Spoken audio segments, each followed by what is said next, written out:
આ આપણી જીવનસાથીની 1, 2 અને 3 નંબરની ચેનલ છે. એને સબસ્ક્રાઈબ ન કરી તો સબસ્ક્રાઈબ કરો અને શેર કરો.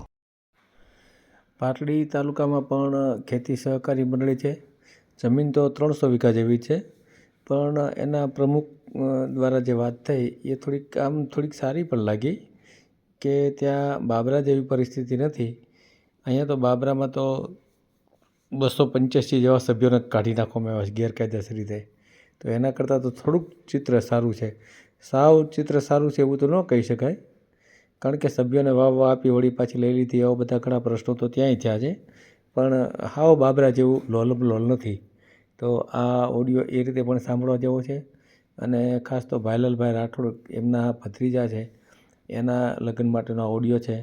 તો સાંભળો અને ખૂબ શેર કરો. મારું સાહેબ બોલો છો? હા, બોલું છું. જય ભીમ, નમો બધાય સાહેબ. નવો બતાવે જય ભીમ. હું સુરેન્દ્રનગરના પાટલી તાલુકાના માલવણ થી બોલું છું સાહેબ. વિનોદભાઈ નામ છે. વિનોદભાઈ બોલો. બોલો વિનોદભાઈ. હવે અમારે એક ભાઈ છે મારાથી મોટા. હા હા. એના બાબાનું ઉંમર છે 31 વર્ષ જેવું થાય છે. એનું ક્યાંક બુદ્ધિસ્ટ પાત્ર હોય તો અમારે ગણતરી છે. શું નામ છે બાબાનું? બાબાનું નામ ભાઈલાલ અમીરભાઈ રાઠોડ. બરાબર. આપણે યુટ્યુબ માં મેળવું છે. હે? યુટ્યુબ માં મૂકવું છે આપણે? હા, મૂકવાની ગણતરી છે ને સાહેબ. બુદ્ધિસ્ટ પાત્ર મળે તો મેં કીધું. હા, બરાબર. કરીએ. અત્યારે શું કામ કરે છે ભાઈ? ભાઈમાં મારા મોટા ભાઈ છે એ તો અભણ છે. અને બાપો 12 પાસ કંઈક ભણેલો છે અને ઘરે એને દુકાન કરી દીધી છે. મારે શું છે, અમે કોન્ટ્રાક્ટરો છીએ બે ભાઈ. મોટા ભાઈથી જે બે ભાઈ અમે નાના છીએ ને, એ અમે નર્મદાના ને એવા બધા કોન્ટ્રાક્ટ રાખીએ છીએ. બરાબર. અને એના મમ્મી છે ભાઈના પત્ની એ આંગણવાડીમાં જોબ કરે છે. એક જ દીકરો છે. એક જ દીકરો છે, બીજું કઈ નથી? દીકરીઓ? ના, દીકરી નથી. અને મકાન પોતાના છે? મકાન હા, અમારે અહીંયા અમે રહીએ છીએ બધા ગામડામાં. ગામડામાં જ રહ્યો છે ને? ખેતીની હા, જમીન? જીવન પદ્ધતિ અમારે ખેતીની જમીનમાં મારી પાસે ખેતી મંડળી છે ને એની પાસે બાંધકામ મંડળી છે. અચ્છા, એવું છે. હા. આ ખેતી મંડળી, આ ટોચ મર્યાદાની જમીન જે આવી? હા, એ મારી પાસે 300 ની આસપાસ જમીન છે. આમ જમીન કેટલી છે આપણે ત્યાં? એટલે ખેતી મંડળીની વાત કરું બીજી? ખેતી મંડળીની વાત કરું છું. મારી પાસે 315 વીઘા છે. 315 વીઘા? હા. જમીન કેવી? સારી, વાવવા જેવી કે? ના, એ તો જે તે વખતે શું છે સાહેબ કે આપણને જે તે આપડા શું કહેવાય વડવાઓ બધા અભણ હતા એટલે જેવી આપે એવી લઈ લીધી કે ચલો ને ભાઈ આગળ જોઈ જાય. હા, એ તો બરાબર. એમ નહીં તો આપણે 82-83 માં જે મંડળીઓ બની, આપણે ડી.કે. મારું સાહેબ ને નરસિંહભાઈ મકવાણા એ લોકોએ બનાવી, એ જ મંડળી ને? એ જ મંડળી. હા. બરાબર. તો ટોચ મર્યાદાની જમીન જતી ને બધી? હા, એ ટોચ મર્યાદા ને એમના ટાવર્સ માંથી આપેલી હતી. ટાવર્સ માંથી પણ આપેલી? એમ? હા, મોટો ટાવર્સ હતો ને જમીનનો, હા. એમાંથી પેલા શું હોય, એ લોકો જાતિવાદી માણસોએ પેલા રબારીને બોલાવી લીધા, ઓલા ગુજરાત બધા ઢોરા ચારવા જતા ને, એમને સારી આપી, પછી બીજાને સારી આપીને વધી. એ પછી શું હોય, સમાજ થોડોક ગુમરાહ કરેલો જે તે વખતે કે આ ખાડા છે ને આ ખારવાળી છે ને શું થાય, મતલબ લેવા દેવા ને મતલબ આપવી નથી, એના હિસાબે બધા ટ્રેન્ડ ઉભા કરેલા. પણ અમારા ડોહાભા શું એ ફક્ત કબીરપંથી હતા. એટલે તમારા ફાધર? હા, એટલે એમને પેલા એ પ્રમુખ છે ને? હા, એ પછી એમને જે ભાઈ જમીનની વહેંચણી કરવા આવ્યા હતા એ કીધું કે આ સમાજ તો અત્યારે જાગતો નથી, જાગશે તારે માંગશે. એક કામ કરો, મંડળી બનાવી દો ને મંડળીમાં તમને આપીને જતો રહ્યો એટલે મારું કામ પતી જાય કે. બરાબર. એ તો આગળ જેમ જાગૃતિ આવશે એમ પછી ખબર પડશે કે જમીનની વેલ્યુ શું છે. હા, બરાબર. એટલે નાનો છે એને પછી બાંધકામ મંડળી આપી છે ને મારી પાસે છે એ ખેતી મંડળી છે. બરાબર. અત્યારે શું વાવેતર કરો છો જમીનમાં? અત્યારે એરંડા ને એવું બધું વાવે છે. 1-2 ભાઈને આપેલી છે, બાકીની જમીન તો પછી આપી હતી મેં બધાને. એટલે તમે પોતે જ વાવો છો કે સભ્યોને આપી? ના, સભ્યોને આપી હતી પણ કોઈ કઈ આપતા નતા. પછી મેં કીધું ભાઈ બંધ કરો યાર, કારણ કે દર વર્ષે ખર્ચો તો અમારે કરવાનો રહે, તમારે કઈ આપવું નહીં, લેવું નહીં, પછી શું કરશું. એટલે અત્યારે તમે જ વાવો છો ને? હા મેં કીધું તમે કંઈક આપવાની તૈયારી દર્શાવો તો હું તમને આપી બી દઉં.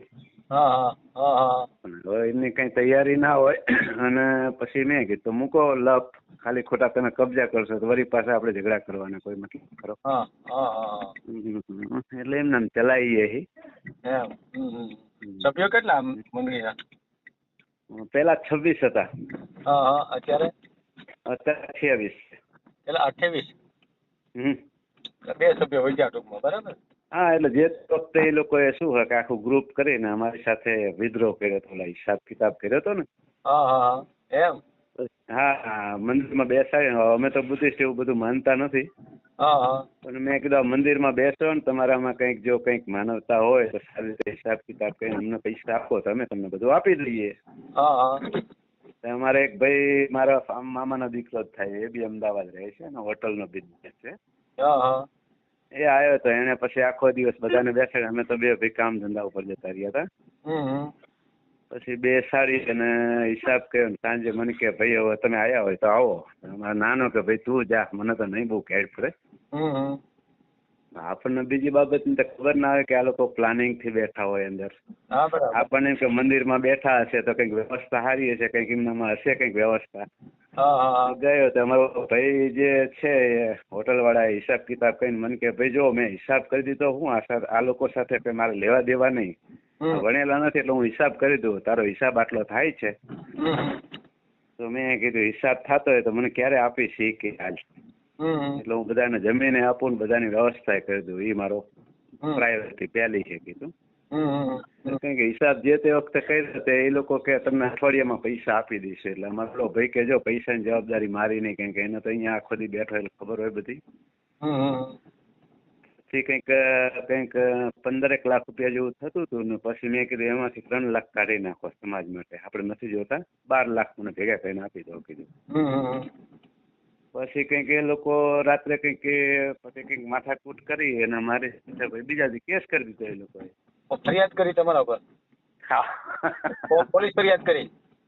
પોલીસ ફરિયાદ નહીં, એની કોર્ટ જુદી આવે, નોમિની કોર્ટ આવે. ભાવનગર પેલા ત્યાં તો તમારા સુરત છે ને? ના અમારે રાજકોટ આવે સાહેબ. રાજકોટ છે. હા હા તે રાજકોટ કોર્ટમાં પછી એ લોકો જે મુદ્દા લઈને આવ્યા હતા એ મુદ્દા સાથે પછી કંઈક 3 મહિના જેવો હું કેસ લડ્યો અને કોર્ટ થી પછી બધાને વિધાઉટ કરી દીધા. કીધું જો ભાઈ હવે તમારે મારે કઈ લેવા દેવા નહીં, મારે તમને આપવું હતું પણ તમે જ્યાં એક વખત ની ત્રીજી વખત ગદ્દારી કરી, હવે હું વિશ્વાસઘાત તમારાથી થઈ ગયો એટલે આપણે તમારે કોઈ મેળ આવશે નહીં. અને એ દોર એવો હતો કે મારા પત્ની બી ગુજરી ગયા હતા, મારા 2 બાળકો, એટલે મારે જવાબદારી ઘરની આવી ગઈ. પછી મેં તો પછી 3-4 વર્ષ બિહારમાં રહ્યો ને બિહારમાંથી પછી એક પાત્ર મને એવું મળી ગયું બુદ્ધિસ્ટ.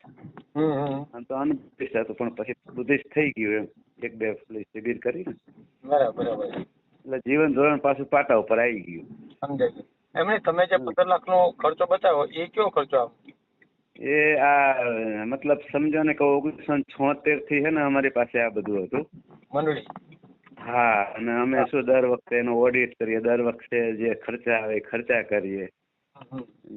એટલે એ બધું હિસાબ એમને કર્યો તો મેં તો કઈક કીધું મેં તમારા મનમાં આવે એટલો હિસાબ કરી મૂકો, એમાંથી હું કાપી દઈશ તમારે. હે મંડળીની કઈ આવક નહોતી થતી? મંડળીની આવક થતી હતી પણ પછી તો અમે તો શું કોન્ટ્રાક્ટ ઓલામાં ઘૂસી ગયા હતા ને, એટલે જેને આપતા હતા એ કઈ આપતા જ નતા, ખેડતા હતા એ જ લોકો જે વાવતા હતા એ આપતા નહોતા એમ? હા જે સભ્યોને આપણે આપી હોય કે ભાઈ 10 વીઘા તું વાવે, 15 વીઘા તું, એટલે વાવે ખરા એ વખતે ભેગા થઈને કહે ખરા આપણને કે અમારે પાક આવશે એટલે તમને આપશું, જયારે લેવાનું થાય ત્યારે કે અમારે તો ખોટ ગઈ. પેલા પૈસા નહોતા લેતા એમ ને, એનો મતલબ એવો? પેલા તો હતું જ નહીં એમની પાસે, આપણે શું માંગીએ. એટલે પેલા એમના વાવવા તમે આપી દીધા? હા ભાઈઓ જ હતા બધા, એટલે પછી ભાઈઓને તો આપણે શું થોડીક આપણે તો માનવતા દાખવવી કે ભાઈ અમે તો સક્ષમ છીએ, વાંધો નહીં તમે ખેતી થાય પછી એમને આપજો, એમાં શું ફેર પડે છે. હા બરાબર. ક્યાં કોઈ દૂર ના તમે છો, આપણે તો બધી માનવતાની દ્રષ્ટિએ, હું તો 20 વર્ષથી બુદ્ધિ છું એટલે આપણને તો ખબર હોય કે આમની પરિસ્થિતિ શું છે, આમને ઉપર લાવવા હોય તો શું કરવું પડે. હવે એમને તો માતાજી જોઈએ તો પછી આપણે શું કરીએ. પછી અમે 2 ભાઈ પેલા બુદ્ધિઝમમાં આવી ગયા, હું તો પેલા આવી ગયો તો પછી મારો નાનો ભાઈ છે કોન્ટ્રાક્ટર, એને કીધું તું બી આવી જા.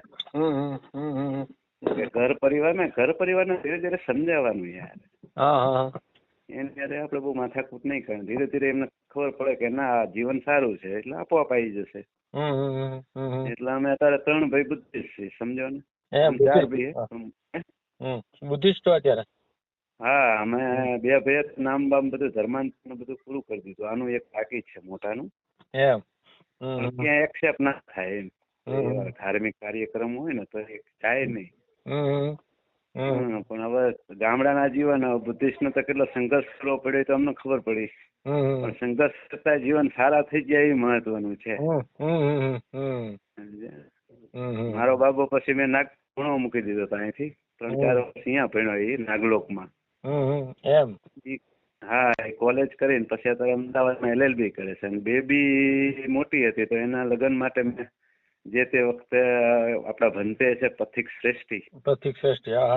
હા, એને કીધું મેં કોઈ બુદ્ધિસ્ટ હોય તો કહેજો, કીધું આપણે બેબીના લગ્ન કરવા. એક જગ્યાએ મને ગોતી દીધું હતું અમદાવાદમાં. એટલે બેબી એક બારે છે. બાબો કે હવે હું તો હજુ ભણું પછી આગળ વિચારશું. એટલે હવે અમારે એક આ ભાઈનો બાબો બાકી. ના નહીં તો બેબી એક BHMS કરે છે, બીજી કોલેજ કરે છે. એટલે એને હમણાં ચિંતા નથી. એટલે મને કે આ એક કામ બાકી, જો કંઈક સારું પાત્ર આપણને મળી જતું હોય, ભલે એ નોકરી કરતું હોય તો આપણે નોકરી કરવા દઈશું, એમાં કઈ નથી. પણ બુદ્ધિસ્ટ હોય તો વિશેષ સારું. કે મેં કીધું PL મારું સાહેબ આવું ચલાવે તો કઈ આપણને દેખાતું નથી સારું કોઈ બુદ્ધિસ્ટ હોય. કારણ કે પછી મનુવાદી લાઈન શું કરશું કીધું યાર. એક તો જીવનમાં સુધારા ઉપર આવીને પછી વળી પાછું એવું પાત્ર આવી જાય, પાછું એક ને એક દીકરો, પાછું બગડી જાય. કીધું એની કરતા મેં કીધું PL મારું સાહેબ નો ફોન કરીશ. કીધું કંઈક એડજસ્ટ થાય તો કીધું કરશું. કીધું બુદ્ધિસ્ટ મળી જશે. કીધું એવું નથી. કીધું એટલે થોડુંક દૂર જવું પડે, એમાં ફેર પડે. અમારા ભાભી કે મારે નોકરીનું અમુક 4-5 મહિના બાકી છે. દીકરી મળી જતી હોય બુદ્ધિસ્ટ અને ભણેલી હોય તો આપણે એને નોકરી લગાવી દઈશું. મેં કીધું એ થાય. એટલે હું કાલે તમને ફોન કર્યો પણ કાલે તમારો ફોન પછી મેં કીધું અત્યારમાં કરું. કીધું 2 નંબર ઉપર કર્યો પણ મેં કીધું સાહેબ ફ્રી નહીં હોય એવું લાગે. કાલે હું એક મેરેજમાં હતો અને મારે સતત પાછા ફોન આવતા હોય ને એટલે પછી ફોન મેં જોયો તો હોય પણ ઉપાડવામાં મારે સમય ન હોય. મને ખબર હોય કે કોઈ લગ્ન વાળા હશે તો એની સાથે તો નિરાતે જ વાત કરવી પડે. મેરેજમાં આપણે રોકાયેલા હોય તો એ વાત થાય નહીં એમ. ના અહીંયા ના થાય, અહીંયા ઘોંઘાટ એટલો બધો હોય. એટલે પછી હું કાલે છે ને બહુ ઓછા ફોન ઉપાડતો હતો. એવું હતું એમ. એટલે અમારા ભાઈને મેં એ વાત કરી, મેં કદાચ કહી હતી કે મા બાપ બુદ્ધિસ્ટ હોય વિચારધારામાં માનતા હોય, થોડા મહદઅંશ છે બરાબર. એટલે સમજો કે એને કદાચ આર્થિક પરિસ્થિતિ સારી ના મદદ બી કરી દેવી પડે. મને કે વાંધો નહીં, બધી રીતે હું તૈયાર છું. એમ ને એટલે મેં કીધું આ તો સમાજ છે વિશાળ, કોઈ ધર્મ નથી કીધું અનુસરણ કર્યું હોય પણ આર્થિક રીતે સક્ષમ બી ના હોય. અને દીકરી જવાન છે તો એને ચિંતા હોય પછી એ વખતે તમે લેવા દેવાનું લાવો તો એમાં અમે પૂછતા નથી. કીધું જો આપણી બેબીને મેં પરણાવી તો મેં કઈ લીધું નથી, એ દેવાતું એટલું દીધું છે. અને કોઈ ખોટા ખર્ચા આપણે કર્યા નથી. કીધું એ રીતે તારે લગ્ન કરવા હોય તો મેં કીધું હું વાતચીત કરી લઈશ. મને કે તમારે જેમ અનુકૂળ લાગે એમ કરજો. મારે ત્યાં જરૂર પડે મને કહેજો. કારણ કે અભણ હે એટલે મને કે હું તો પૈસા દઈ દઉં. હા તો હાલની તારીખ વાત કરીશ. કીધું તો આ નંબર તમારો વોટ્સએપ છે? વોટ્સએપ નંબર જ છે આ. તમે જે ફોન કર્યો એ વોટ્સએપ નંબર છે? હા, મારો વોટ્સએપ નંબર. કેમ આમાં આવ્યું નહીં? મેં ટ્રાય કરી આમાં. મારું નેટ મારું ના આવ્યું. મારો આ એક જ નંબર છે, વોટ્સએપ નંબર છે. એમને એનો બાયોડેટા નાખો. બાયોડેટા અને ફોટો પણ મોકલો. હા, ફોટો એનો. કોઈ એવું તમારા નજરમાં હોય એટલે દૂર હોય, કારણ કે અત્યારે તો વ્યવસ્થા ગાડીઓની એવી છે. હા, અત્યારે તો છે જ. સવાલ એટલે કોઈ એવી દીકરી હોય, ગરીબ ઘર હોય તો અમારે તો ચાલશે. અમારે તો શું કે ભાઈ કે મારું જીવન સારી રીતે જાય. પૈસા તો છે જ ને, પૈસા પણ પાત્રતા એવું મળી જાય તો કીધું કામ પછી નકર અવળું પડે. આ તો બધું કીધું. આમાં તો બહુ ધ્યાન રાખવું પડે. સાચી વાત છે. તમારા ધ્યાનમાં કોઈ એવું આવે કહેજો સાહેબ. ના પાકું, કઈ વાંધો નહીં. આપણે યુટ્યુબ પર તો મેલીએ છીએ બરાબર. અને એટલે આપણી ઓલી આગળની વાતો થઈ એ બી યુટ્યુબમાં મૂકશો? આવશે, બધું જ આવશે. બધું આવશે. એ સારી જ વાત થઈ છે, ક્યાં ખરાબ થઈ છે. બરાબર તમે તો સારું કામ કર્યું. તમે તો સારું. અરે ના. ઘણી ના, જગ્યાએ હજી સારું જ કરીએ મેં સાંભળી લો, મંડળીઓમાં ઘણી જગ્યાએ બહુ ગોટાળા છે. મેં એટલે જ પ્રશ્ન છેડ્યો હતો. અહીં બાબરામાં તો બહુ ગોટાળા કર્યા છે. કોઈને જમીન ના, અમે તો હજુ સાહેબ હાથવી રાખ્યો ને હજુ અત્યારે કદાચ અમે આવી જાય તો આપણે તો સમાધાનની દ્રષ્ટિ ઉપર જઈએ, કારણ કે આપણે કઈ એવા હિન્દુના અહીંયા તો 400 સભ્યો હતા ને, એમાંથી 285 સભ્યોનો જ કાઢી નાખ્યા એમ નામ. તમે તો 2 ઉમેર્યા, સમજી લ્યો. એટલે મારે એ જ જાણવું હતું કે ના, અહીંયા એટલે ઉમેર્યા તો મેં સાહેબ ટોટલ 51 જેવા ઉમેર્યા હતા. બરાબર. પણ એ ગેરસમાજના હતા. બરાબર, બીજા સમાજના હશે. હા, કારણ કે જે તે વખતે પાદરું પાડવા માટે કંઈક તો આપણે કાયદાનો ઉપયોગ તો કરવો પડે. સાચી વાત. એટલે પછી એ ગેરસમાજના હતા ને, પછી બધું વાતાવરણ શાંત થયું ને, એટલે પછી કાઢી નાખ્યા. કારણ કે આપણે તો શું હોય કે બુદ્ધિઝમમાં તો બધું કાયદાની વ્યવસ્થામાં ક્લિયર હોય. હા, બરાબર. આપણે કઈ અંધશ્રદ્ધામાં જઈને કે આ સ્ટેશન ઓલું એવા ચમત્કારમાં તો હોય નહીં. સાચી વાત. પણ શું હોય કે વિચારધારામાં આવી ગયા તો વળી થોડાક રાહત થઈ ગઈ એમ.